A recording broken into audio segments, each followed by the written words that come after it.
Hey everyone, welcome back to the Art of Safe Scumming. I hope that you're having a great day. And today I want to talk about the changes as it applies to research rate in the most recent patch. And I can think of no better example of a faction to consider how the new calculations for research rate impact the overall campaign than the Chaos Dwarves. I mean, look at this tree. It had to be divided into three, for crying out loud, to be able to fit it all. So the way that this worked previously is your research rate automatically was 100%. And then as you increase the research rate through technologies or characters or buildings or whatever it is that increases your research rate, these points would tick up. So you would get extra each turn.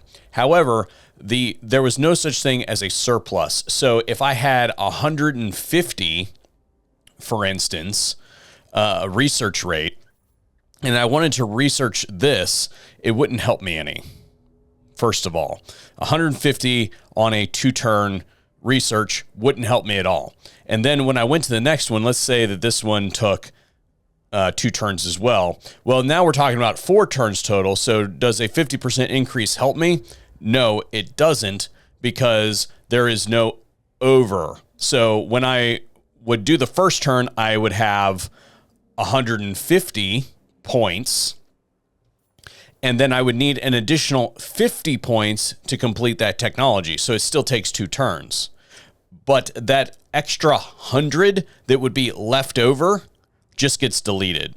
Well, now with the new patch, the research rate surplus is calculated. So when I select a new technology, that new surplus goes towards that next research. Now, whenever you start a new Chaos Dwarf campaign, it is my opinion that you got to start every campaign off with a Zatan load, just for the purposes of looking for characters. So the reason we pick Zatan is he starts with one of the characters that can possibly roll the trait that we're looking for in our characters that we're going to save, and that is Exiled. So if we go in here and look at this guy, he did not get the Exiled trait.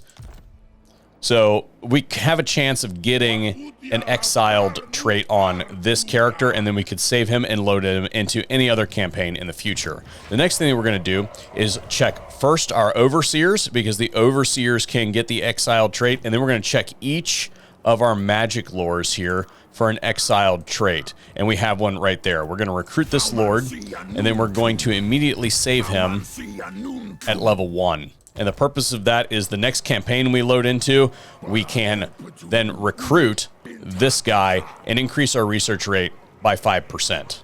So here we are in an Astrogoth Iron Hand campaign.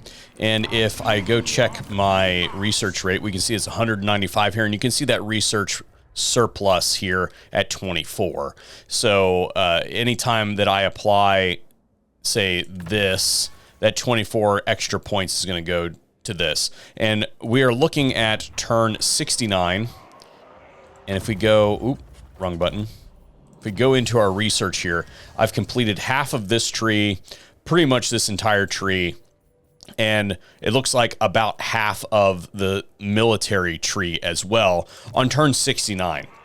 So ultimately, what the research rate overall surplus does for you now is farming of these individual characters that are exiled now becomes pertinent from the very beginning of the campaign. Because even if you're talking about 5% extra research rate, those points are never wasted through the entire campaign. So even if you have to get a tangible benefit by turn 20 or 30 in your campaign, it is worth it to now go after those small little bits of research rate that otherwise would not really play that big of a role or be a focus in your campaign, because that overroll doesn't really exist previous to the patch. Well, now that it does, it is worth it to focus on research rate, even on something like the Chaos Dwarves, which actually don't have a whole lot of extra expenditure in their turns. Some of these get up there into the expensive side of things, but most of their research, if you look even at these ones that are kind of like at the tertiary level out from the main tree, there's still 2. So hopefully this helps you understand how the new research tree works.